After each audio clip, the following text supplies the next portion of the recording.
The dust of deadwood settled on everything like a second skin, turning the whole town the color of dried blood and disappointment. It was late September, 1878, and the afternoon sun beat down mercilessly on the unpaved main street, where horses stood with their heads low, tails swishing at the ever-present flies. Abigail Turner pressed herself against the rough wooden wall of the general store, trying to make herself invisible as her father and brother conducted their business inside, through the grimy window. She could see them gesturing animatedly at old Sam Hutchins, the proprietor of the Silver Dollar Saloon. Her stomach twisted into knots when she saw money changing hands. $20 ain't enough for a healthy girl like that, her father, Josiah Turner, was saying, his voice carrying through the thin walls. She can cook, clean, and she's strong. Never been sick a day in her life. Father's trying to sell our last milk cow again, Abigail thought bitterly, before the terrible realization struck her like a physical blow. They weren't discussing cattle.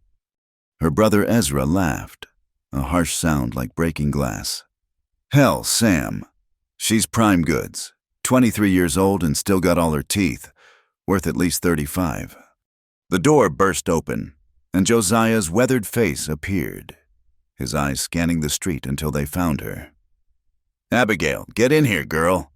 She knew better than to run. Where would she go in a town full of strangers, with no money and no friends? Her feet felt like lead as she climbed the wooden steps into the store. Sam Hutchins looked her over like she was horseflesh, his yellowed teeth showing in what might have been a smile. She'll do. $25. Final offer. Sold, Josiah said without hesitation. The word hung in the air like gun smoke. Abigail's world tilted, and she gripped the counter to keep from falling.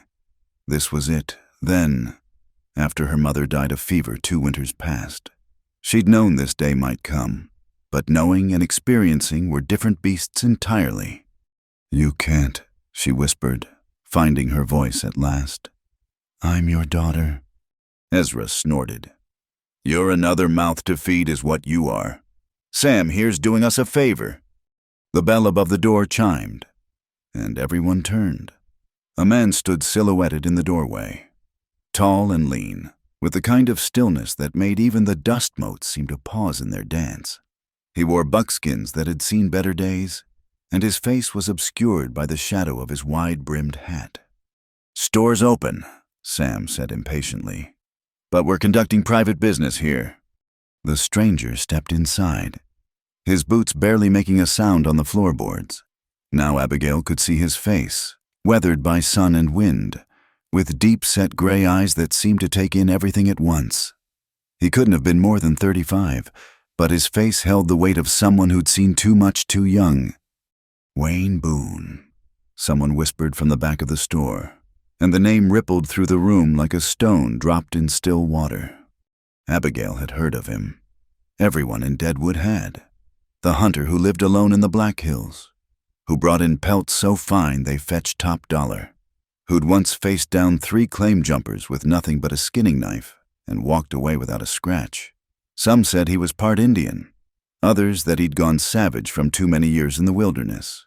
All agreed he was not a man to cross. Wayne's eyes found Abigail's, held them for a long moment, then shifted to the men around her. Heard talk of a sale, he said, his voice low and rough from disuse. What's the goods? Josiah puffed up his chest. Nothing that concerns you, Boone, family matter. Funny thing about family matters, Wayne said, setting a leather pouch on the counter. It landed with the heavy clink of gold coins. They tend to spill out into the street when they're conducted in public. Sam's eyes fixed on the pouch like a hungry dog on a bone. The girl, Josiah here, is selling his daughter. Already agreed to $25. Wayne's expression didn't change, but something shifted in the air around him. That's so? He untied the pouch, letting gold eagles spill across the scarred wood. $50. Sam's jaw dropped. Josiah blinked rapidly, trying to reconcile his greed with his fear of the man before him. Ezra took a step back. Now wait just a minute. Sam sputtered, We already had a deal. Wayne's hand moved to rest casually on the bone handle of his knife. Deal's not done until money changes hands. I see any money in your hands. Sam. The saloon keeper's face flushed red, but he kept his mouth shut. Everyone knew about Wayne Boone's knife, how he could skin a deer faster than most men could tie their boots, how that same precision might apply to other creatures. $50, Wayne repeated, looking at Josiah. Cash money, more than you'll see in 6 months of scratching at that played-out claim of yours. Josiah's greed won. Done! He reached for the gold, but Wayne's hand covered the coins. Want to hear from the girl first? All eyes turned to Abigail. She stood frozen, her mind racing. From Sam Hutchins to Wayne Boone. Was it really any different? At least Boone was younger, cleaner, but she'd heard the stories of what men did to women in the wilderness. Far from law and society. Wayne seemed to read her thoughts. Not buying you to keep, miss buying you to set free. He pushed the gold toward Josiah. Take your blood money and get out. You too, Sam. And boy. He looked at Ezra. You ever lay a hand on a woman in my presence, you'll draw back a stump. Josiah snatched up the coins, not even looking at his daughter as he headed for the door. Ezra followed, but paused at the threshold. You're making a mistake. Boone, she's nothing special. Then you've made a fine profit on nothing, Wayne replied. Don't let the door hit you. When they were gone, the store felt suddenly empty. Sam Hutchins retreated behind his counter, and the other customers found urgent business elsewhere. Abigail stood alone with the hunter, her future as uncertain as morning mist. Wayne removed his hat, revealing dark hair streaked with premature silver. Miss Turner. It is Turner, isn't it? I've got a cabin 2 days' ride into the hills. It's rough living, but it's honest. You're welcome to come with me. Work for your keep until you figure out what you want to do next. Or, he gestured toward the door, you can take your chances here in town. Choice is yours. Why? The word came out as barely a whisper. Why would you do this? He was quiet for so long she thought he wouldn't answer. Then, my mother was sold when I was 12. Different circumstances, same principle. Man shouldn't own another person, no matter what the law says. He settled his hat back on his head. I'll be at the livery stable for another hour, getting supplies. You decide what you want to do. You'll find me there. He turned to go, then paused. One more thing. You come with me. You come as a free woman. You cook and keep house because it needs doing, not because I own you. You want to leave. You leave. I'll even stake you traveling money when the time comes. But I won't have anyone saying Wayne Boone keeps slaves. He walked out, leaving Abigail standing in a shaft of dusty sunlight. Her mind whirled with possibilities and fears. Stay in Deadwood, where everyone would know she'd been sold. Try to make it on her own with no money, no skills beyond keeping house, or trust this strange, quiet man who'd paid $50 just to give her a choice. She thought of her mother, who'd died whispering apologies for leaving her daughter unprotected. She thought of all the times she'd dreamed of something beyond the narrow confines of her father's world. She thought of the way Wayne Boone had said free woman like the words meant something. An hour later, she stood outside the livery stable, her few possessions wrapped in a worn shawl. Wayne was loading a pack mule, his movements efficient and practiced. He looked up at her approach, and something that might have been approval flickered in his gray eyes. Need help with that bundle? She shook her head. I can manage. Then, because it needed saying, Mr. Boone, I want to be clear. I'm grateful. But if you're expecting, that is, if you think, I think you need a safe place to figure out your next step. He said simply, I've got space, and winter's coming on. Be good to have help with the chores. Beyond that, we'll take it as it comes. He helped her mount a gentle mare, adjusting the stirrups for her shorter legs. As they rode out of Deadwood, Abigail didn't look back. Whatever lay ahead in those dark hills, it had to be better than what she was leaving behind. The sun was beginning its descent toward the horizon, painting the sky in shades of rose and gold. Wayne rode slightly ahead, his back straight, rifle across his saddle. He didn't speak, didn't look back to see if she followed. He'd given her a choice, and now he was letting her make it with every step the mare took away from town. For the first time in her 23 years, Abigail Turner was riding towards something she'd chosen for herself. It might be dangerous, might be foolish, might end in disaster, but it was hers. As Deadwood disappeared behind a rise, she allowed herself the smallest of smiles. Whatever tomorrow brought, tonight she would sleep as a free woman. That alone was worth the unknown trail ahead. The trail wound upward through stands of pine and aspen, leaving the dusty plains behind for the cool shadows of the Black Hills. Abigail gripped the saddle horn until her knuckles went white, unused to riding for such long stretches. Every time Wayne's horse disappeared around a bend ahead, her heart hammered against her ribs. What if he left her here? What if this was all some elaborate trap? But each time, she'd round the curve to find him waiting, patient as the mountains themselves. He never spoke, never looked back with impatience, just sat his horse like he had all the time in the world. The first hour passed in tense silence.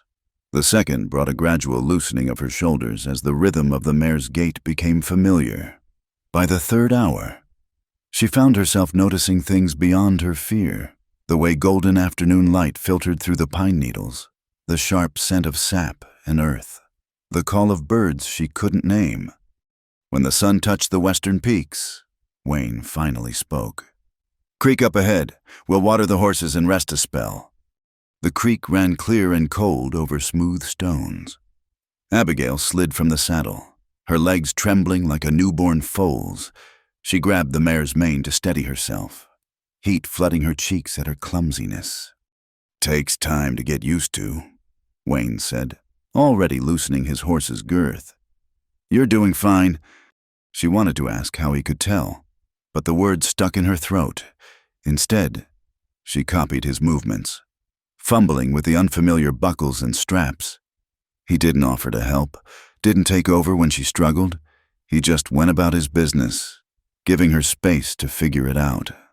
When the horses were settled, drinking deeply from the creek, Wayne pulled hardtack and dried meat from his saddlebags. He divided it equally, then retreated to a fallen log several feet away. The message was clear. He wouldn't crowd her. Abigail ate mechanically, barely tasting the simple food. Her mind churned with questions and worries. Where would she sleep tonight? What did he really expect from her? The stories she'd heard about men who took women into the wilderness played through her head like a player piano stuck on the same dark tune. "Miss Turner?" His voice startled her from her thoughts. "We've got maybe 2 hours of daylight left. There's a good camping spot another hour up the trail. Or we can stop here for the night if you're tired." The thought of stopping, of facing the night sooner rather than later, made her stomach clench. "I can ride further." He nodded, already moving to check the horses. As he tightened the girths, he spoke without looking at her. "You're scared. Makes sense. Don't know me from Adam. And here you are following me into the wild. Probably thinking about all the things that could go wrong." She couldn't deny it, so she stayed silent. "Can't make you trust me," he continued, running his hand down his horse's leg to check for heat or swelling. "Words don't mean much out here anyway. But I'll tell you this. I've lived alone in these mountains for 8 years. If I wanted a woman unwilling, I'd have taken one long ago. That's not my way." He moved to check her mare, his movements calm and methodical. "My mother, before she died, made me promise something. Said the measure of a man wasn't in his strength or his aim or how much gold he could dig out of the ground. Said it was in how he treated those who couldn't fight back." He looked up at her then, his gray eyes steady. "I intend to keep that promise." Something in his voice, in the simple way he spoke of his mother, eased a fraction of the tension in Abigail's chest. She'd heard men make pretty speeches before, but this felt different. There was no flourish to his words, no attempt to impress, just a statement of fact, like saying water runs downhill. They rode on as shadows lengthened across the trail. The path grew steeper, winding through stands of birch that glowed pale in the dying light. Once, Wayne held up a hand for silence, and she heard it, the crash of something large moving through the underbrush. Her heart leaped to her throat, but he just waited, watchful, until a massive elk crossed the trail ahead of them, antlers like tree branches against the darkening sky. Beautiful, she breathed without thinking. Yes, Wayne agreed, and she thought she caught the hint of a smile beneath the shadow of his hat. The camping spot, when they reached it, was a small clearing beside a spring that bubbled up from the rocks. Ancient fire rings showed where other travelers had stopped, and a natural overhang of stone provided shelter on one side. Wayne dismounted and immediately began gathering wood. "There's a good spot under that overhang for your bedroll," he said, not looking at her. "I'll sleep by the fire." Relief flooded through her so suddenly that her knees nearly buckled. He'd given her the protected spot, put distance between them without her having to ask. As she spread her thin blanket under the rocky shelter, she watched him work. His movements were economical, practiced, a man who'd made 1,000 camps just like this one. Soon a fire crackled between them, pushing back the mountain cold that crept in with darkness.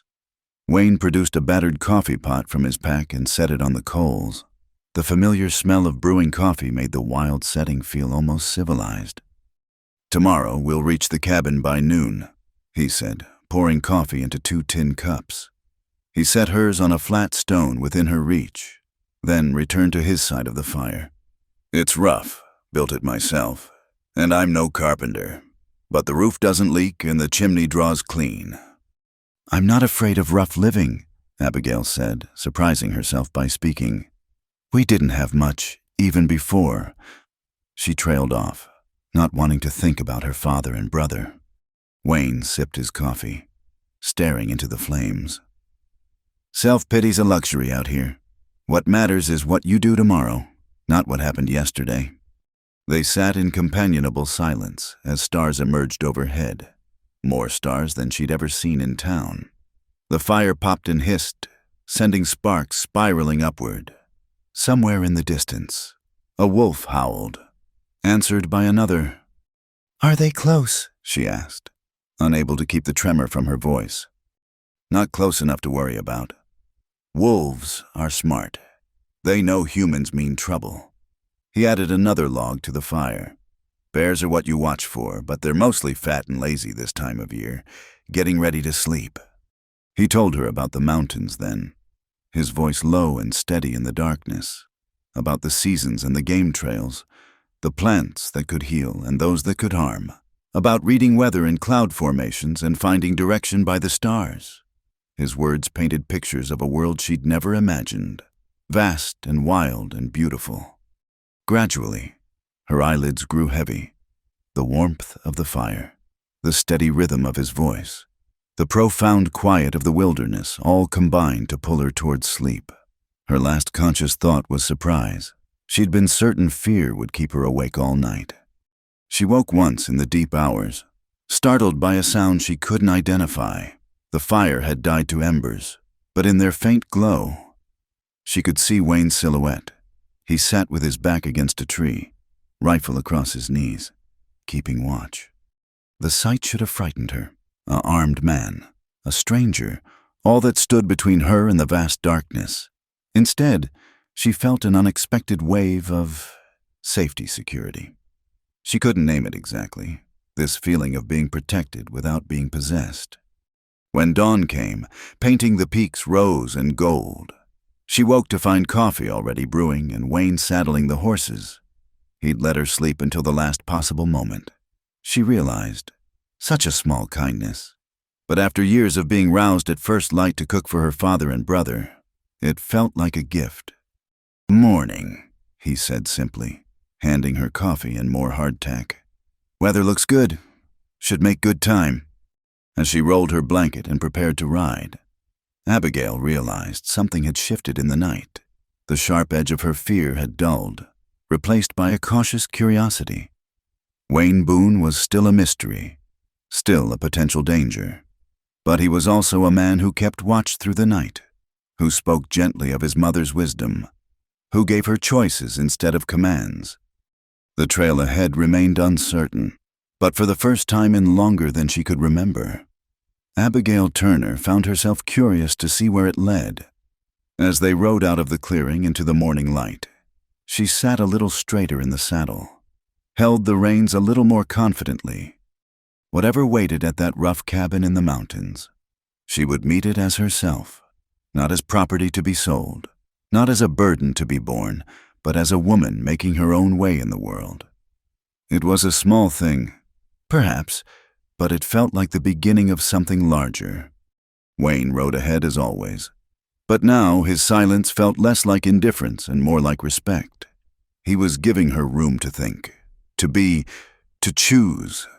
In a life that had been full of noise and demands and constraints, the space felt like freedom itself. The mountains rose around them, ancient and enduring, and Abigail Turner rode toward her uncertain future with something she hadn't felt in years kindling in her chest: hope. The cabin appeared through the trees like something grown from the earth itself, logs weathered silver gray, a stone chimney reaching toward the sky, and a porch that sagged slightly on one side. It wasn't much, but after 2 days on the trail, it looked like a palace to Abigail. "Home," Wayne said simply, dismounting with the ease of long practice. Abigail slid from her mare, steadier now than she'd been that first day. The clearing around the cabin was neat, with a vegetable garden gone mostly to seed, a well with a stone rim, and a lean-to that served as a stable. Everything spoke of a man who lived deliberately, taking care of what he had. Inside, the cabin was one large room with a loft above. The furnishings were sparse but well made, a table and 2 chairs, a rope bed in one corner, shelves lined with supplies. Everything was clean, ordered, practical, a bachelor's space, but not a careless one. "Loft's yours," Wayne said, indicating a ladder against the wall. "I'll bunk down here. There's a trunk up there with some clothes that might fit. They were—" He paused, something flickering across his face. "They were my mother's. Been meaning to give them away, but nobody to give them to out here." Abigail climbed the ladder to find a small, cozy space under the eaves. The promised trunk sat beneath a tiny window that looked out over the valley. Inside were simple dresses, worn but clean, and undergarments that made her cheeks burn with embarrassment and relief. Her own dress was filthy from travel and wearing thin besides. When she descended, changed into a brown wool dress that fit well enough, Wayne was already at work. He'd started a fire in the hearth and was sorting through supplies, making notes on a piece of brown paper. "Thank you," she said, "for the clothes." He nodded without looking up. "Hungry got venison stew I can heat up." They fell into a routine with surprising ease. Wayne showed her where everything was kept, explained the daily tasks without making them sound like orders. Draw water from the well, keep the fire banked, check the garden for anything worth salvaging. He spoke of these things as simple necessities of mountain living, not women's work or duties she owed him. The first week passed in careful politeness. They worked side by side, building a better shelter for winter wood, patching places where the chinking between logs had fallen out. Wayne taught her to mix the mud and straw just right, how to press it deep into the gaps. "Why don't you have help?" she asked one afternoon, arms aching from the work. "Surely you could afford hired hands." He was quiet for so long she thought he wouldn't answer. "Had a partner once, first year out here. He got gold fever. Convinced himself I was hiding claims from him. Woke up one night with a knife at my throat." He pressed another handful of chinking into place. "Sent him packing. Decided I preferred my own company after that.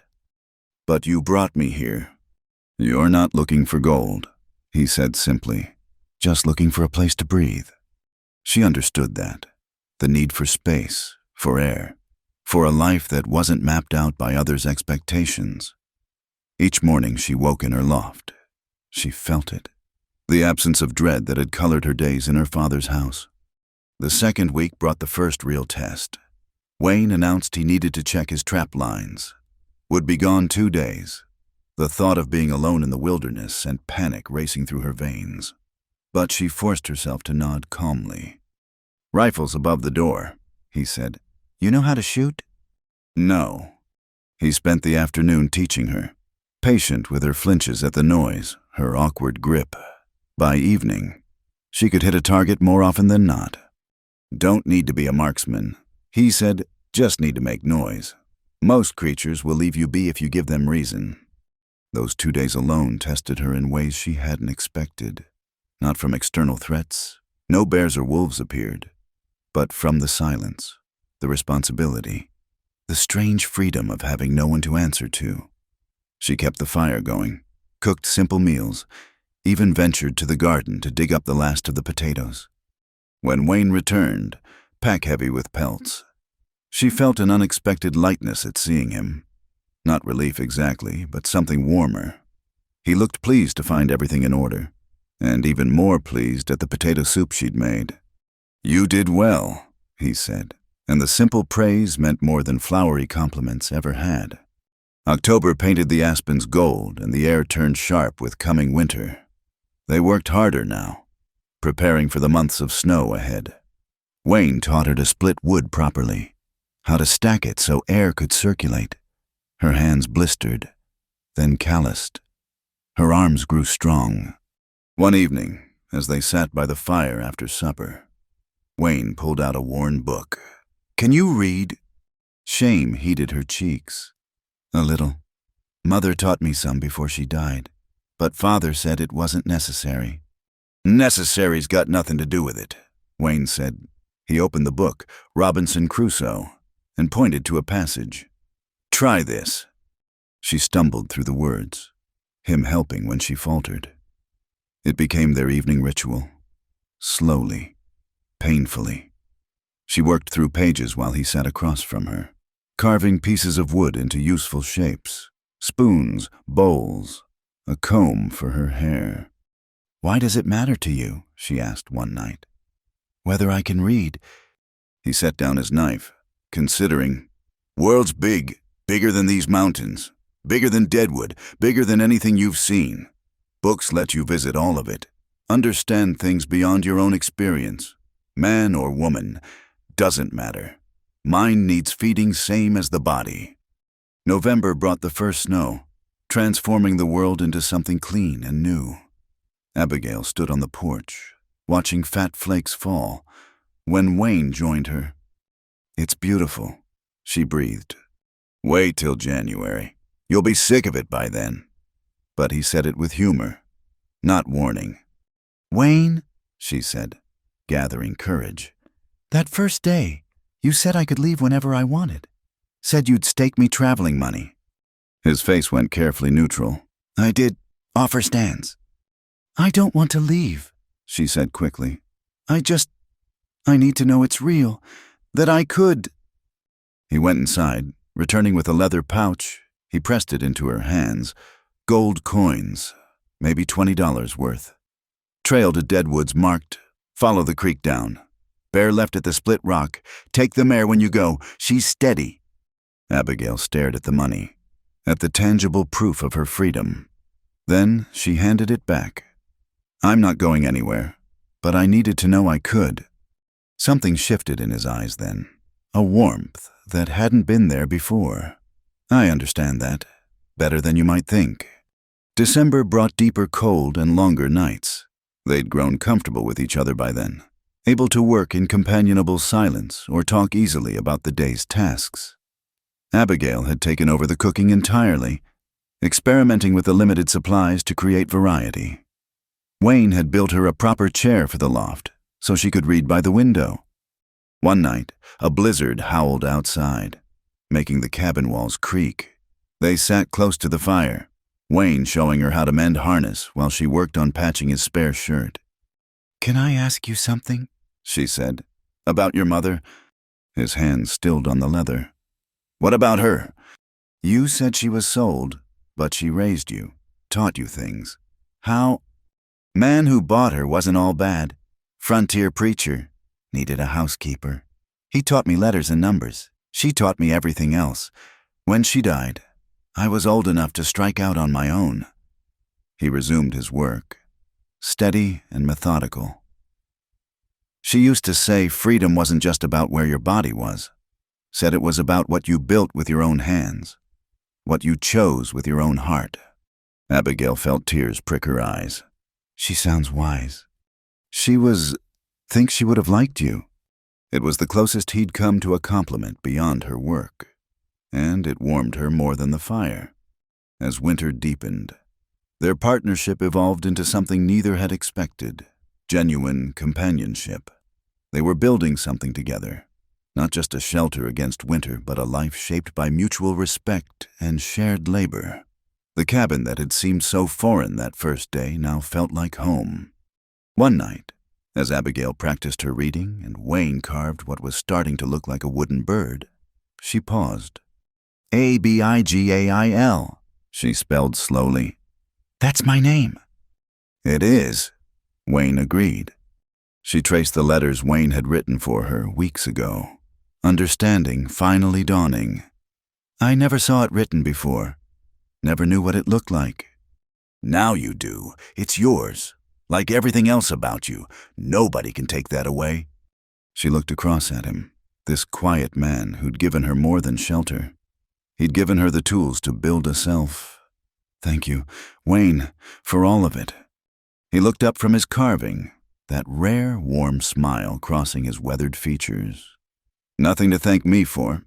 You're the one doing the work.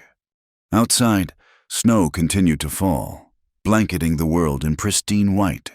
Inside, the fire crackled, the lamp glowed, and two people who'd started as strangers continued building something neither had dared hope for, a place where both could be free. The crack of a breaking branch woke Abigail from deep sleep. She lay still in her loft, listening. Another crack, then voices, rough, male voices that didn't belong to Wayne. Her heart hammered as she crept to the tiny window. 3 figures stood in the dawn light, their horses pawing at the snow. Even from this distance, she recognized the slouched shoulders of her brother Ezra. The other 2 were her father and a man she didn't know, tall, well-dressed, with the look of money about him. Wayne emerged from the lean-to where he'd been feeding the horses, rifle casual in his hands. Gentlemen, you're a long way from town. Come for what's mine, Josiah Turner said, spitting tobacco juice into the pristine snow. That's Mr.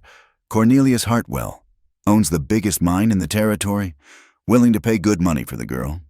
The stranger, Hartwell, stepped forward. He had the soft look of a man who paid others to do his hard work, but his eyes were sharp as flint. $100. Mr. Boone. More than fair for damaged goods. The lady isn't for sale, Wayne said mildly. Lady, Ezra laughed, an ugly sound in the morning air. She's property. You bought her fair and square. Now we're buying her from you. It's business. Wayne shifted the rifle slightly. You're mistaken. I paid $50 to settle her debts. She's a free woman, working for wages. You want to talk to her, you ask polite. Hartwell's face darkened. Now see here. Abigail, Josiah bellowed. Get down here. Girl, stop hiding like a thief. Abigail's hands shook as she dressed. Part of her wanted to stay hidden, but a larger part, a part that had grown stronger these past months, refused to cower. She descended the ladder, wrapped a shawl around her shoulders, and stepped onto the porch. Father, she said, proud when her voice came out steady. Ezra, you're not welcome here. Josiah's face went red. Don't you take that tone with me. Girl, mister. Hartwell here needs a housekeeper, willing to pay good money. Then he should advertise in the newspaper. Abigail said, I already have employment. Hartwell looked her over like she was a horse at auction. You're prettier than they said. Clean you up proper. Put you in decent clothes. You'll do nicely. I run a respectable household. Miss, you'll want for nothing. Except freedom, Wayne said quietly. Freedom, Hartwell scoffed. What freedom does she have here? Living in sin with a half-savage. Wayne moved so fast Abigail barely saw it. One moment Hartwell was talking. The next, he was on his back in the snow, blood streaming from his nose. Wayne stood over him, rifle still loose in one hand. "That's the only warning you get," Wayne said. "The lady said no. You're trespassing. Leave." Ezra went for his gun, but froze when Wayne's rifle swung toward him. "I wouldn't. Boy, your sister might forgive you someday. Your mother's ghost won't if you die doing something this stupid." "You broke my nose." Hartwell struggled to his feet, handkerchief pressed to his face. "Could have broken more. Didn't. That's what civilized looks like. Mr. Hartwell." Wayne's voice was still mild, conversational. Somehow that made it more frightening. Josiah helped Hartwell toward his horse, then turned back. "This isn't over. She's my daughter. I got rights." "No," Abigail said, stepping forward. You sold those rights for $50. Sold me like I was livestock. Whatever claim you had, you gave it up for gold. You belong to your family." "I belong to myself." The words burst from her with a force that surprised everyone, including her. "I cook here because I choose to. I stay here because I want to. I work for wages and respect, not because someone owns me." She looked at Hartwell, who was still trying to staunch his bloody nose. "You want a housekeeper? Mister. Hart will hire one. Pay fair wages. Treat her decent. But you can't buy a woman like she's a mine claim." "This is madness," Hartwell sputtered. "The law." "The law's in Deadwood." Wayne said, "Out here, there's just what's right. You've had your answer. Time to go." Ezra looked like he wanted to argue, but something in Wayne's stance suggested that would be unwise. They mounted up, Hartwell needing help to get into his saddle. Josiah turned for one last volley. "You're no daughter of mine. Abigail Turner. You've shamed your family name." "Then I'll make my own name," she replied, without shame. They watched the three men ride away until they were just specks against the snow. Only then did Abigail realize she was shaking. Wayne set down his rifle and turned to her. "You all right?" She nodded, then shook her head, then surprised them both by laughing, a shaky sound but real. "I just told my father no. I've wanted to do that my whole life." "You did more than that. You claimed yourself." He paused, then added, "They'll be back. Men like Hartwell don't like being told no." "Then we'll tell him again." The "we" slipped out without thought, but Wayne nodded as if it was natural. "Best get breakfast started. Confrontation works up an appetite." As she cooked flapjacks and fried salt pork, Abigail marveled at how different she felt. For years, her father's anger had made her small, sent her scurrying to avoid his temper. But standing on that porch, with Wayne steady beside her, she'd found her voice. More than that, she'd found her spine. "Wayne," she said over breakfast, "thank you for standing with me." He looked uncomfortable with gratitude, as always. "Didn't do much. You had the hard part, facing down your own blood." "You could have taken the money. $100 is a lot." "Not enough to buy my conscience." He poured more coffee, then said quietly, "Besides, would have missed the company." It was the most he'd ever said about wanting her there, and it warmed her more than the fire. The day passed normally, but there was a charge in the air, a sense of change. They worked closer together, talked more freely. When Wayne showed her how to set snares for rabbits, his hand covered hers to guide the motion, and neither pulled away too quickly. That evening, as Abigail read aloud from Robinson Crusoe, she stumbled over a passage about freedom. Wayne was sharpening his knife, the steady scrape of steel on stone a familiar rhythm. "Do you think he's right?" she asked. "Crusoe, that a man needs civilization to be truly free." Wayne considered. "Think he's got it backwards. Civilization's got too many rules, too many people thinking they own pieces of other people. Real freedom's in choosing your own path, building your own life. Is that why you came here to the mountains? Part of it. He tested the knife's edge, then resumed sharpening. Got tired of people telling me what I should be. Half-breed, savage, not white enough for town, not Indian enough for the tribes. Out here, I'm just Wayne. I understand that, Abigail said softly. Being defined by what others see, not who you are. You're not that girl anymore, the one who got sold. No, she agreed.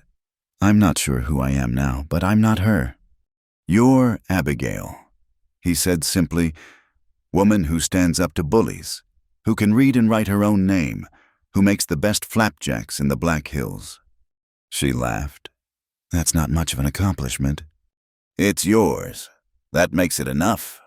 Later, as she prepared for bed, Abigail found herself thinking about the day's events. Her father had tried to reclaim her, to reduce her back to property, but she'd stood firm, claimed her own space in the world, and Wayne had stood with her. Not as an owner protecting his property, but as a friend defending another's right to choose. She paused at the top of the ladder, looking down at where Wayne sat by the fire. Book in his hands now? In the months since she'd arrived, he'd given her more than shelter. He'd given her the tools and space to become herself, teaching her to read, to work, to trust her own judgment. Never pushing, never demanding, just offering possibilities. Wayne, she called softly. He looked up. Something wrong? No, just thank you for seeing me as a person. Not everyone does that. Not everyone's worth seeing. He replied, You are. She climbed into her loft, heart full of something she couldn't quite name. Outside, wind whispered through the pines, and snow began to fall again. But inside the cabin, warmth and light held the darkness at bay. As she drifted toward sleep, Abigail thought about names and belonging. Her father had said she'd shamed the Turner name. Maybe she had, but maybe that name had never really been hers anyway. Maybe your true name was the one you built for yourself. Choice by choice, day by day. Tomorrow would bring its own challenges. Her father might return, might bring more men, might try again to drag her back to a life she'd rejected. But tonight, she was Abigail, reader of books, maker of flapjacks, woman who said no and meant it. It was enough, more than enough. It was everything. The blizzard struck without warning, turning the world into a howling white void. Wayne had gone out to check the trap lines despite Abigail's unease about the darkening sky. Just a few hours, he'd said. Been reading these mountains long enough to know when real trouble's coming. But the mountains had their own plans. By noon, the wind screamed like a living thing, driving snow horizontal across the clearing. Abigail could barely see the wood pile from the window. By afternoon, she couldn't see it at all. She kept the fire high, melted snow for water, and tried not to think about Wayne out there in the white fury. He knew these mountains, knew how to find shelter, but knowing and doing were different things when you couldn't see your hand in front of your face. Night fell, though it was hard to tell in the perpetual gray-white of the storm. Abigail paced the cabin floor, wearing a track between the fireplace and the window. Every sound might be Wayne returning, or might be a tree branch breaking under the weight of snow. When the door finally burst open near midnight, she almost cried out in relief, but Wayne stumbled in looking like a walking snowman, ice crusted in his beard, his lips blue with cold. He made it 3 steps before his knees buckled. Wayne! She caught him as he fell, his weight nearly taking them both to the floor. Sorry, he managed through chattering teeth. Got turned around. Thought I knew the way. His clothes were frozen stiff, his hands like ice even through the gloves. Abigail had helped her mother tend sick neighbors often enough to know what she was seeing. A man dangerously close to freezing. We need to get you warm, she said, already working at the frozen buckles of his coat. Can you help me? He tried, but his hands wouldn't work properly. She stripped off his outer clothes, hanging them by the fire. then faced a dilemma. His shirt and pants were soaked through with melted snow. Stealing what little warmth he had left, modesty warred with necessity. "Wayne, your clothes are wet. They need to come off." Even through the cold, she saw understanding in his eyes. Can't, not proper?" "Proper won't matter if you die," she said firmly. "I'll get blankets." She turned her back while he struggled out of the wet clothes, wrapping himself in the blankets she provided. But when she turned back, he was shivering so violently the blankets shook. "Fire," he managed. Just need the fire." But Abigail knew better. She'd seen men lose fingers and toes to frostbite, seen others slip away into sleep that became death. The fire alone wouldn't be enough, not with him this cold. She made a decision that would have scandalized her past self.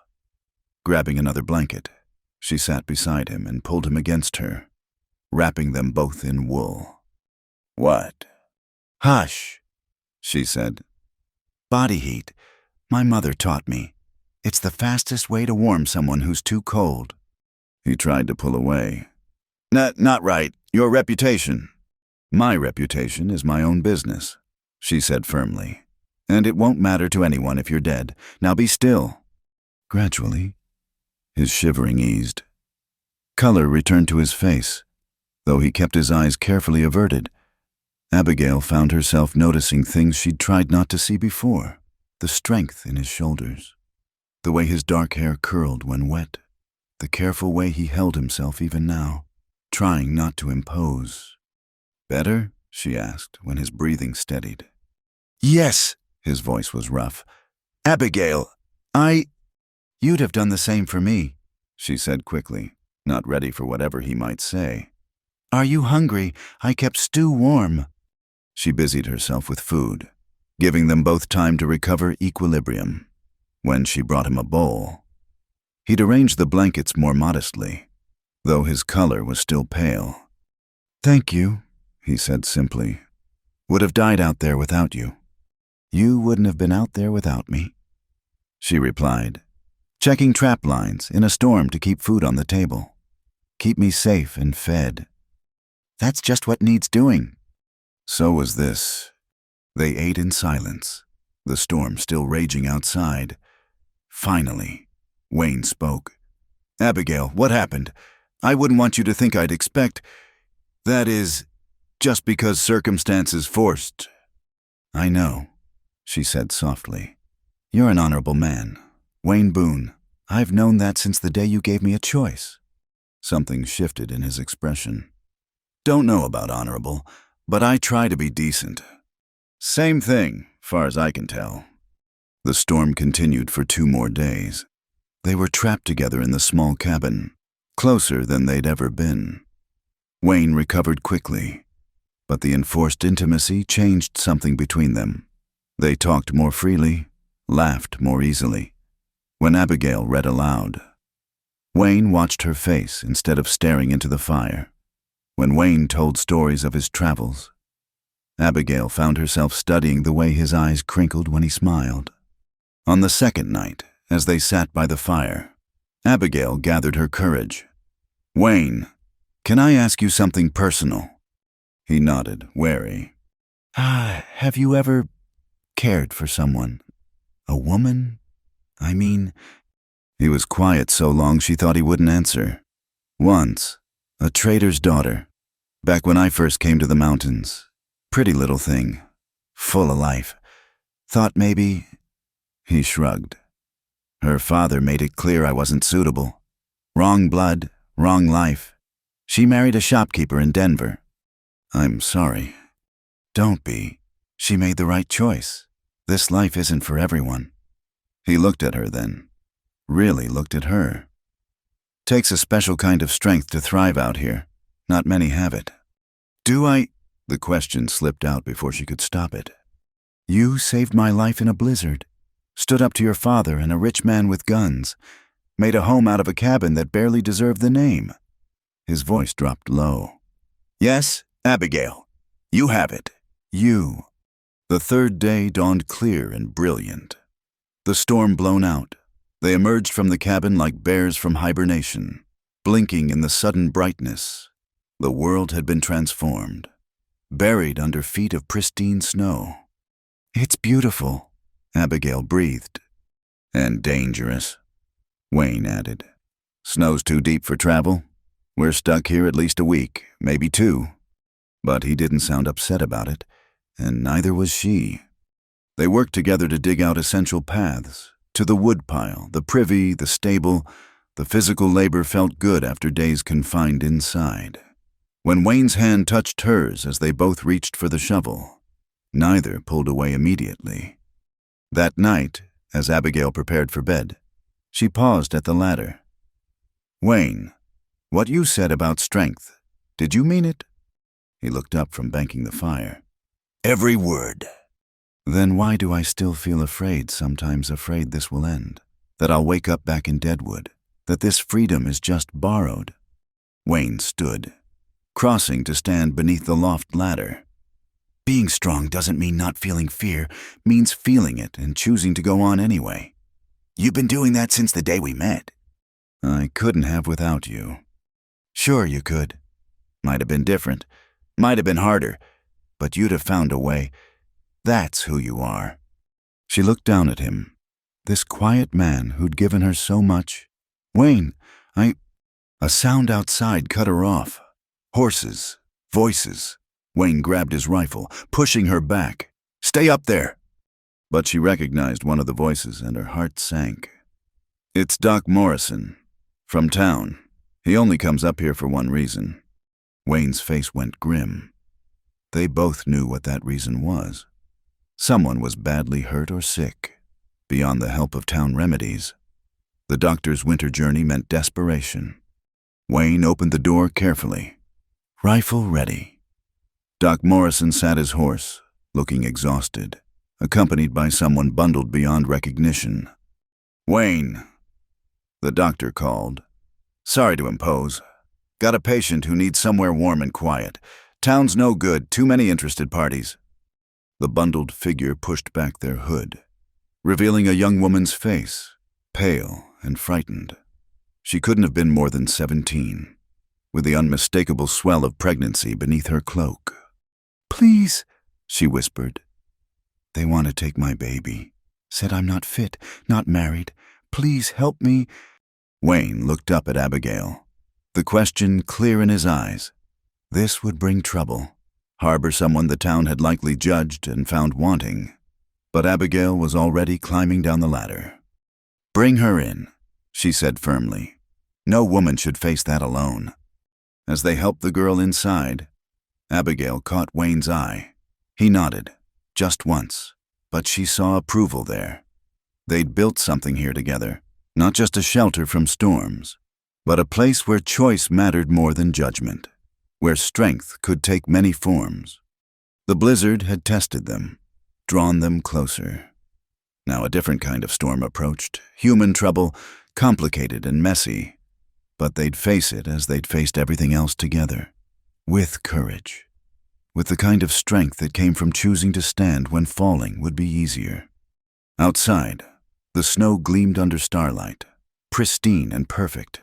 Inside, the fire crackled warmly as they prepared to offer sanctuary to another soul seeking freedom.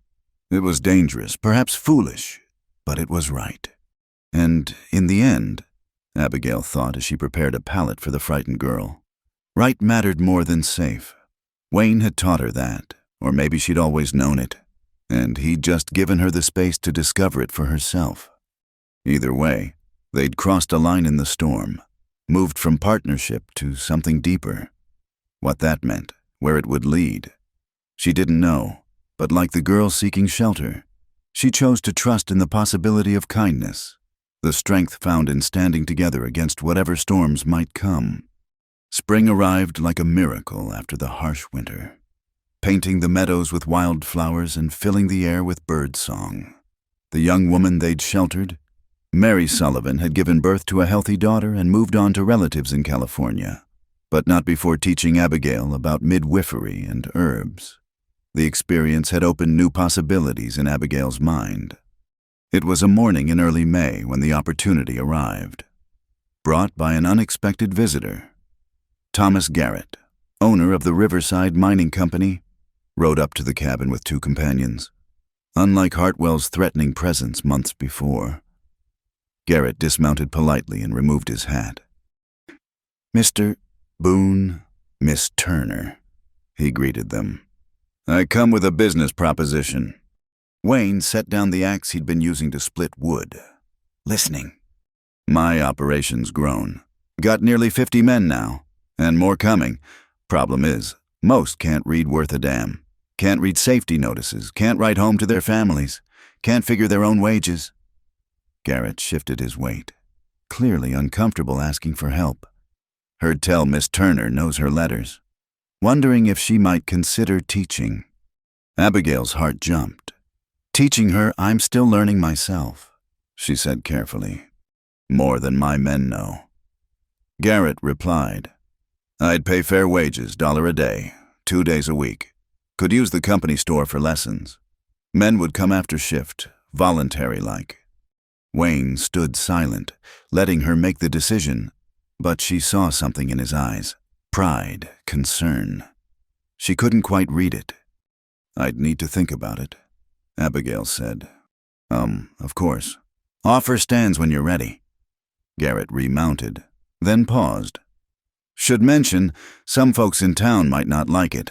Woman teaching, living up here unmarried and all. But I figure what matters is the work getting done." After they left, Abigail and Wayne stood in silence. Finally, she asked, "What do you think?" "Think it's your choice," Wayne said. "But Garrett's right about the talk. Town folks got nothing better to do than gossip." "Would it bother you, the talk?" He considered this. "Been talked about my whole life, but you're different. You could have respectability if you wanted it." That evening, as they ate dinner, Abigail couldn't stop thinking about the offer. The chance to teach, to earn her own money, to be valued for her mind rather than her domestic service, but also the risk to her reputation, to the peaceful life they'd built. "I want to do it," she said suddenly.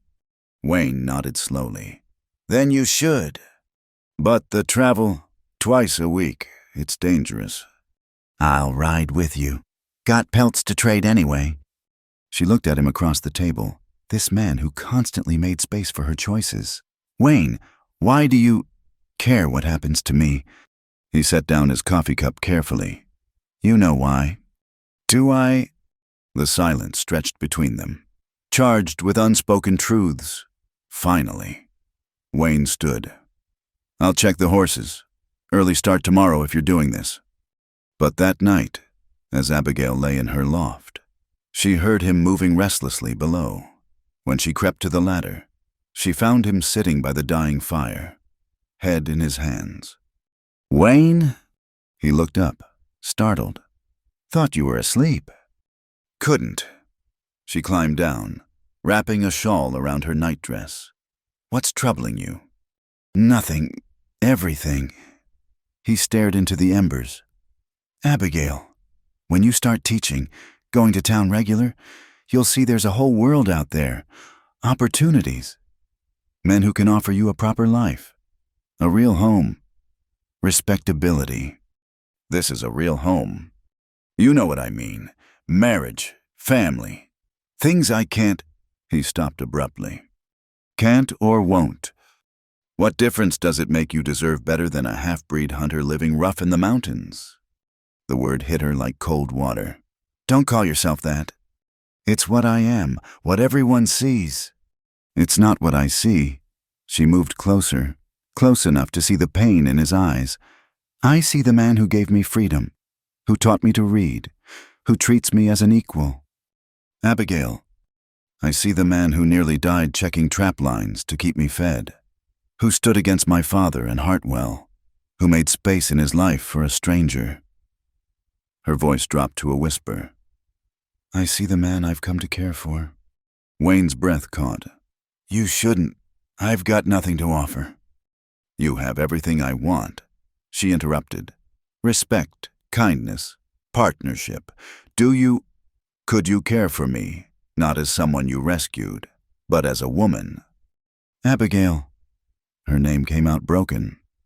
I've cared since the day you stood in that store and chose to trust me. Tried not to, knew it wasn't fair to you, but watching you grow strong, seeing you claim your life." He looked at her then. Walls finally down. "You're the best thing that ever walked into my world."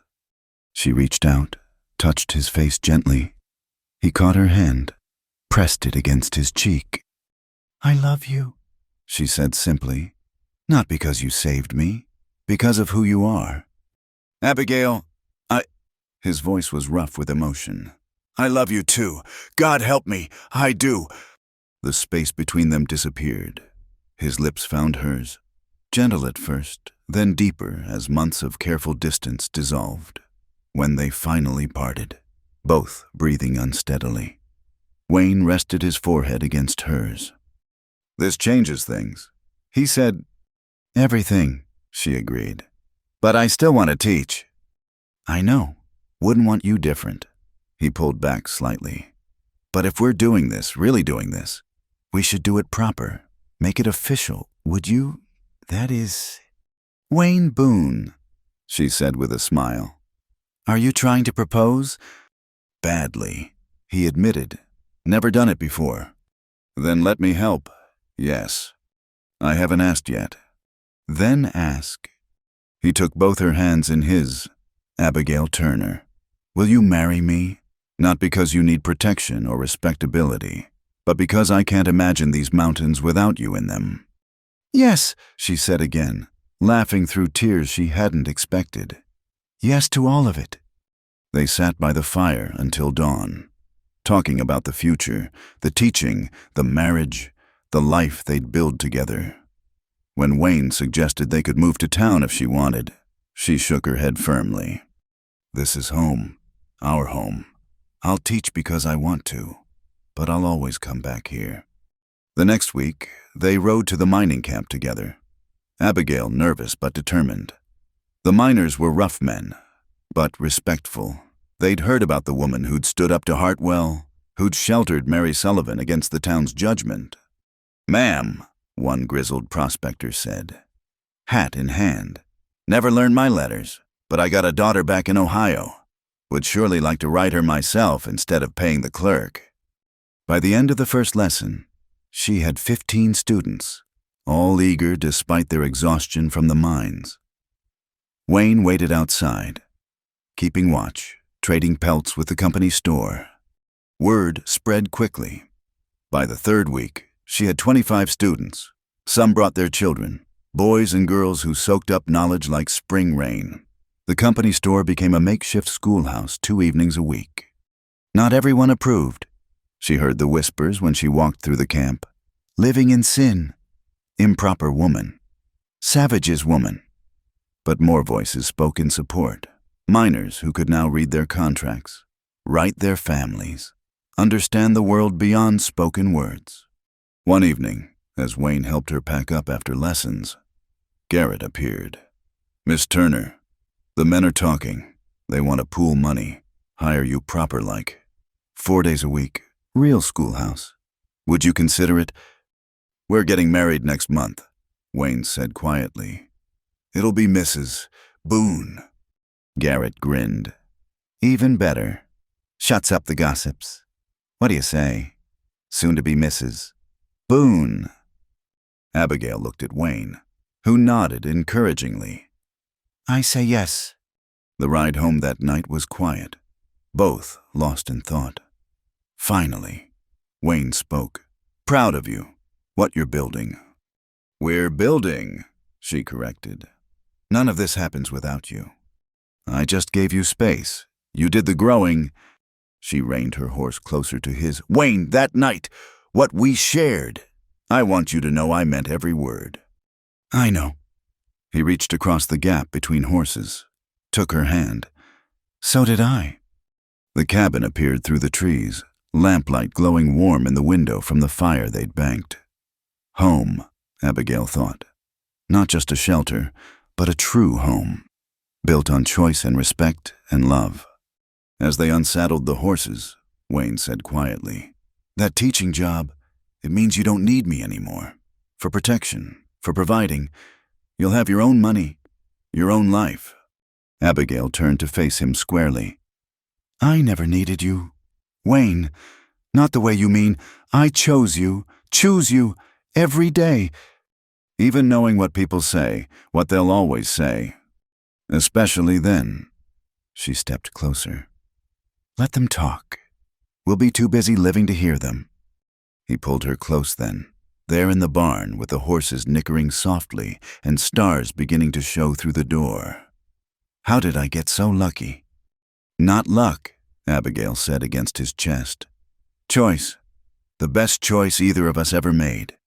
As they walked to the cabin hand in hand, Abigail thought about the journey that had brought her here, from being sold in a dusty store to teaching minors their letters, from property to person, from fear to love. The spring air was soft with promise, and the future stretched before them bright with possibility. There would be challenges, there always were, but they'd face them as they'd faced everything else together, with courage, with the kind of love that grew from respect and bloomed into something beautiful and strong. Tomorrow she'd plan more lessons. Tonight, she was home. The new schoolhouse stood proud against the summer sky, its fresh-cut boards still bleeding sap in the heat.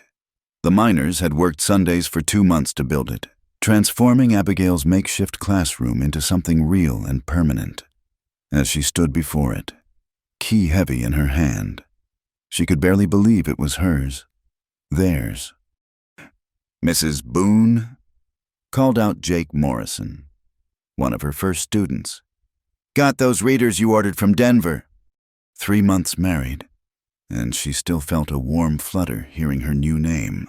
Wayne appeared beside her, carrying lumber for the benches they'd need inside. His presence was steady as always, but she caught his small smile at Jake's words. 25 students now, Wayne said quietly. Soon you'll need assistance. I have one in mind, Abigail replied, watching Clara Henshaw across the way. The young widow had been attending lessons faithfully, showing real aptitude. More importantly, she was patient with the children who now made up a third of Abigail's students. The schoolhouse opening drew unexpected visitors, families from isolated homesteads. Hearing of a woman teacher who'd accept anyone willing to learn began arriving. Some traveled half a day just for the weekly lessons. One such family caught Abigail's attention, the Johnsons, a freed slave and his children, standing uncertainly at the edge of the gathering. Mr. Johnson, Abigail called out, walking toward them. I'm glad you came. The man held his worn hat tightly. Heard you teach anyone wants learning. Ma'am, that true. If you're willing to work at it, you're welcome here. She saw others watching, some with disapproval, others with curiosity. This would test more than her teaching skills. It would test the community they were building. Papa can already read some. The eldest Johnson girl piped up. He taught himself from the Bible, but we want to learn to write proper. Then let's get started, Abigail said firmly, leading them toward the schoolhouse. Wayne fell into step beside them, his presence a quiet statement of support. She knew there'd be talk, possibly trouble, but education was freedom. Hadn't she learned that herself? How could she offer it to some and not others? The first integrated lesson was tense.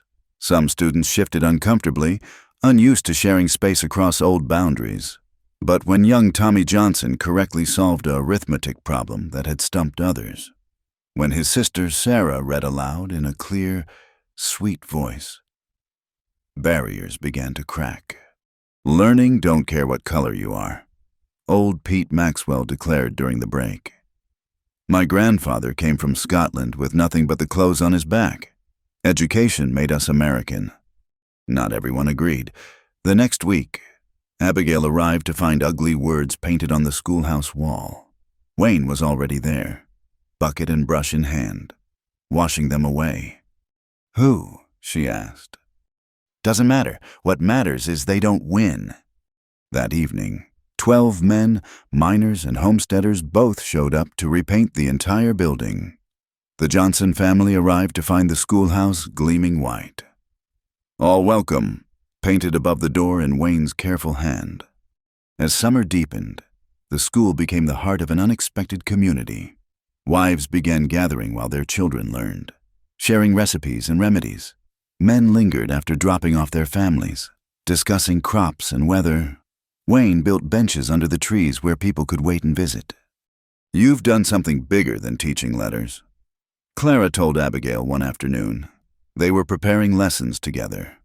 Clara having eagerly accepted the assistant position. "You've given folks a reason to come together." It wasn't always smooth.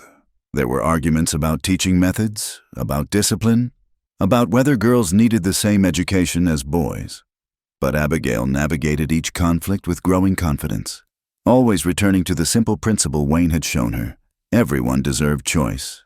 One August evening, as Abigail packed up after a particularly successful lesson on history, she found Wayne deep in conversation with Samuel Chen, a Chinese man who ran a laundry service for the miners.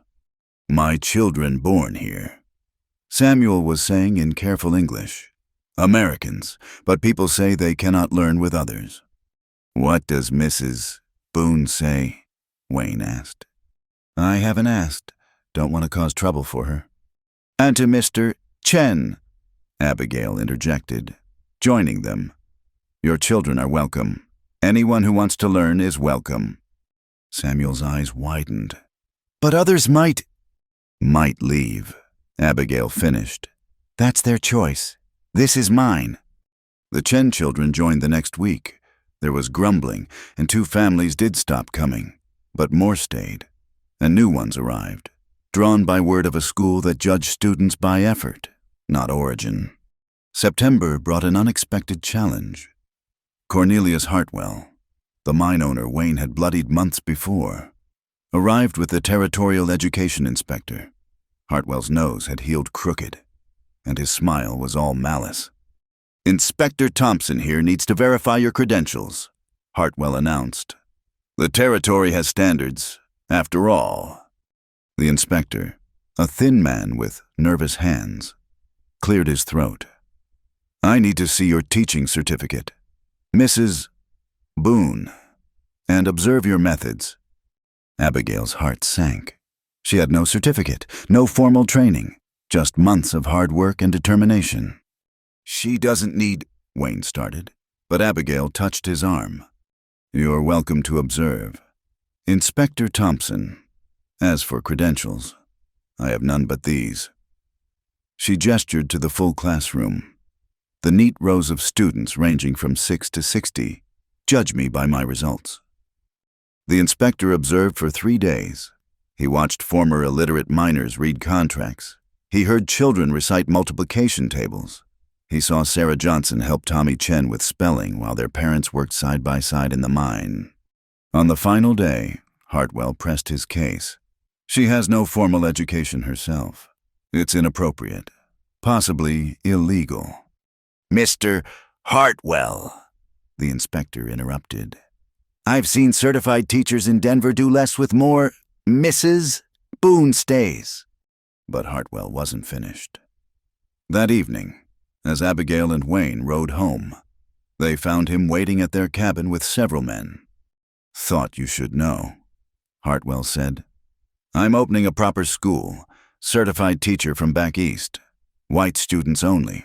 Of course, those with discerning tastes will appreciate the option." "Good," Abigail said calmly. "Education isn't a competition.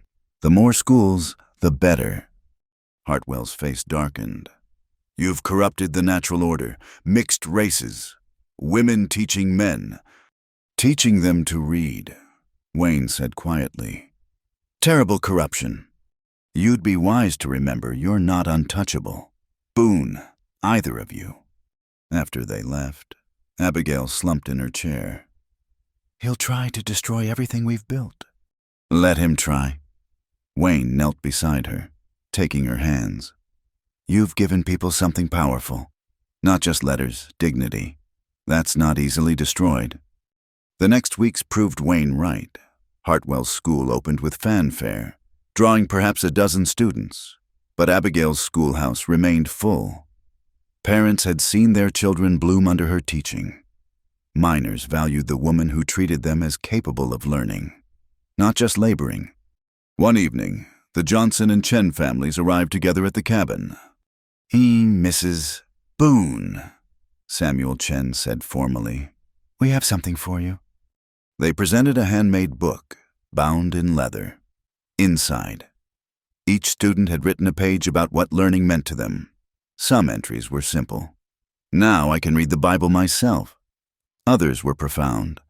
"My children will never sign papers they cannot read." Sarah Johnson had drawn a picture of the schoolhouse with its "All Welcome" sign. Beneath it, in careful letters, "Mrs. Boone taught us we all deserve to learn." Abigail couldn't speak through her tears. Wayne read over her shoulder, his hand warm on her back. "This is what you built," he said softly. "This is what matters." That night, as they prepared for bed, Wayne said, "You know Hartwell won't stop. He's got money, influence." "I know." Abigail brushed out her hair, thinking, "But he's fighting the wrong battle. He thinks it's about him and us. It's not. It's about them, the students. They've tasted what learning brings. They won't give it up." "Proud of you," Wayne said simply. She turned to face him. "We did this together. I couldn't have stood against him alone." "Sure you could have. You're stronger than you know." "Maybe, but I'm glad I don't have to find out." As autumn painted the aspens gold, the community around the schoolhouse continued to grow. Women started a quilting circle that met during lessons. Men organized a lending library with books donated from across the territory. The schoolhouse became not just a place of learning, but a symbol of what people could build together when given the chance. Hartwell's school struggled. His Eastern teacher, unused to frontier life and unwilling to adapt his methods to practical needs, lasted 2 months before returning to civilization. The building stood empty, a monument to rigid thinking in a land that demanded flexibility. One crisp October morning, Abigail stood before her full classroom, watching Sarah Johnson help a new student with letters while Tommy Chen showed an older miner how to figure lumber measurements. Clara led a group of younger children in recitation while their parents practiced writing letters home. This wasn't what she'd imagined that day in Deadwood when Wayne offered her choice. It was more richer, deeper, more challenging and rewarding than any life she could have planned. She'd thought she was saving herself. Instead, she'd found a purpose that saved others too. Wayne appeared in the doorway, as he often did between his work. "Just checking." Their eyes met across the crowded room, and she saw in his quiet smile the same thought they'd built something worth defending, worth growing, worth passing on. Tomorrow would bring new challenges. Hartwell would scheme. Winter would test their resolve. But today, in this schoolhouse built by community hands, filled with eager minds, anything seemed possible. Education was freedom, and freedom, once tasted, was hard to take away. The morning of their wedding dawned crisp and golden, with September painting the aspens in shades of amber and rust. Abigail stood before the small mirror Wayne had bought from a traveling merchant, adjusting the crown of wildflowers Clara had woven for her hair.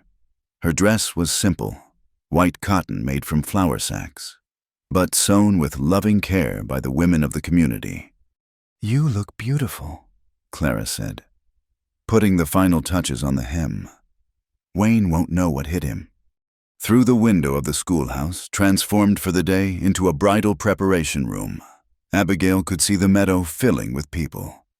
Miners in their cleanest shirts, families from across the valley, even some who'd traveled from Deadwood when they heard the news. The Johnsons were there. Sarah in a new dress her mother had made. The Chens had brought paper lanterns to hang from the trees. Under the great pine that would serve as their altar, Wayne stood with Doc Morrison, who'd agreed to officiate, even from a distance. Abigail could see Wayne's nervousness in the way he kept adjusting his string tie, a gesture so unlike his usual calm that it made her smile. "Ready?" Clara asked. "I've been ready since the day he gave me a choice," Abigail replied. Old Pete Maxwell had volunteered to walk her down the makeshift aisle, since her own father had made his position clear. As they stepped into the meadow, a hush fell over the gathered crowd. Someone, she thought it might be Jake Morrison, started playing a fiddle, the sweet melody floating over the assembly. Wayne turned, and the look on his face stopped her heart. Wonder, love, and something deeper, a recognition of the journey that had brought them here. His gray eyes never left hers as Pete led her forward. "Who gives this woman to be married?" Doc Morrison asked. "She gives herself," Pete answered firmly, "as a free woman making a free choice." It was untraditional, perhaps even scandalous, but it was true, and truth mattered more than convention here. The ceremony was simple. Wayne had written his own vows, speaking them in his quiet, steady voice. "Abigail, you walked into my life seeking freedom and gave me something I didn't know I was missing. A partner, a purpose, a reason to build rather than just survive. I promise to always honor your choices, support your dreams, and stand beside you through whatever comes." Abigail's voice was clear and strong as she replied, "Wayne, you offered me choice when the world said I had none. You saw me as a person when others saw property. With you, I found not just freedom but love, not just shelter but home. I choose you today and every day, in sunshine and storm, in plenty and want."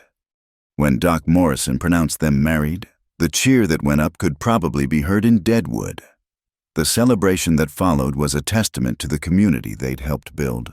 A potluck feast where Chinese dumplings sat next to Scottish shortbread, where former slaves danced alongside European immigrants, where education had broken down barriers that seemed insurmountable. As evening fell and the lanterns were lit, Wayne led Abigail away from the dancing for a moment of quiet.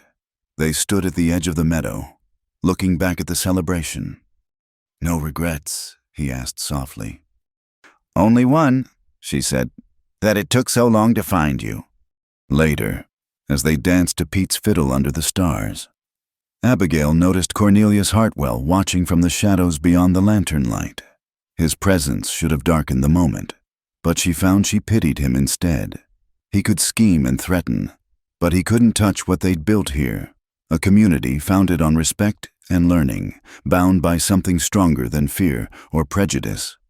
"He's watching," Wayne murmured, having noticed too. "Let him. He's seeing what he'll never have, people who choose to stand together."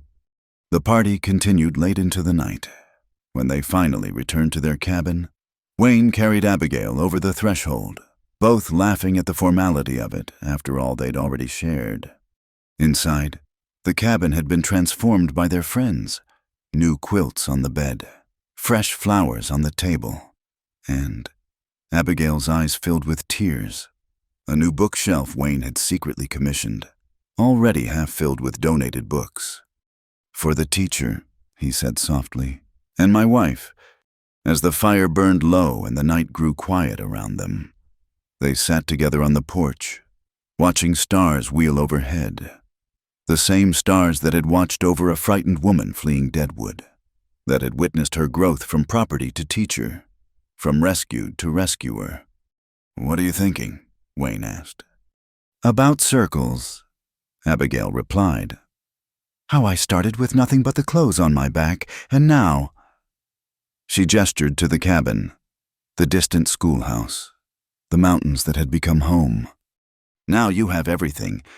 Now I am everything," she corrected. "Everything I was meant to be." In the months that followed, their life settled into new rhythms. The school continued to grow, with Clara taking on more teaching duties as Abigail's pregnancy became apparent, a development that delighted the community and sent the quilting circle into overdrive. Hartwell made one last attempt to destroy what they'd built, bringing territorial authorities to investigate the irregular school. But faced with testimony from dozens of literate minors, productive families, and children who could demonstrate their learning, the authorities found nothing to criticize. One inspector even enrolled his own daughter. When their son was born on a snowy February morning, with Doc Morrison attending and half the community waiting anxiously outside. Wayne held the baby with wonder. "What should we call him?" he asked. "Thomas," Abigail said. "For your mother's father. You said the one who taught her to read." Wayne's eyes glistened.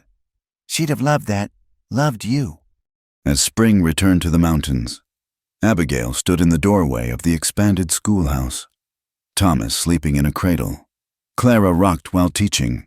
The room was full 40 students now, with talk of building an addition. Sarah Johnson was helping younger children with their letters. Tommy Chen was showing a new student how to work arithmetic on the slate board. Wayne appeared at her shoulder, as he so often did. "Garrett wants to know if you'll consider teaching at the new camp opening upstream. Says they'll build a school from the start this time. We'll need more teachers," Abigail mused. "Sarah's almost ready. And that new family from Kansas. The wife mentioned she'd taught before." "Building a revolution," Wayne said with quiet pride. "One reader at a time." "One choice at a time," Abigail corrected. "That's what you taught me. Everything starts with choice." They stood together, watching their son sleep, their students learn, their community thrive. From that dusty day in Deadwood to this moment, every choice had led here, to purpose, to partnership, to possibility. That evening, as they walked home through meadows dotted with spring flowers, Abigail paused at the spot where they'd been married. The great pine stood sentinel still, and she could almost see the ghosts of that golden September day. "Would you do it again?" she asked. "Buy a stranger's freedom. Change your whole life for someone you didn't know." Wayne pulled her close. "Every time, in every life, finding you was finding myself." "Stay with me forever," she whispered against his chest, echoing words they'd shared in private moments. "Forever and a day beyond," he promised. "Till the mountains fall and after." As they climbed the path to their cabin, Thomas began to fuss. Abigail soothed him with a lullaby her mother had sung, the melody carrying on the evening breeze. Behind them, smoke rose from the schoolhouse chimney where Clara was preparing for tomorrow's lessons. Ahead, their cabin waited, warm with lamplight and filled with books and love. The girl who'd been sold for $25 had become a teacher, a wife, a mother, a pillar of her community. But more than that, she'd become herself, fully and freely. And in the end, that was the greatest transformation of all. The mountains stood eternal around them, witnesses to all that had changed and all that endured. And somewhere in those peaks, the wind whispered what every student learned, what every freed soul discovered, that dignity was birthright. Education was power, and love, real love, was the choice to help another person become their truest self. Their story would be told around firesides for generations, inspiring other young women to reach for more, other quiet men to stand for justice, other communities to build bridges where others built walls. But for now, they were simply Wayne and Abigail Boone, walking home through the wildflowers, their son between them, their future bright as mountain stars. In the schoolhouse, a new student, a runaway from California, was learning to write her name for the first time. At the cabin, books waited to be read, lessons to be planned, life to be lived. And in the space between what was and what could be, choice bloomed eternal, precious as spring water, strong as mountain stone. The beginning. Thank you so much for listening to this Wild West love story. I hope it touched your heart as much as it touched mine to share it with you. I'd love to know where in the world you're listening from. Please leave a comment below, and let's connect over our shared love of these timeless tales. If you enjoyed this story, please subscribe to Wild West Night, hit that like button, and don't forget to press the hype button to help more people discover these stories of love, courage, and redemption in the American frontier. Until next time, partners.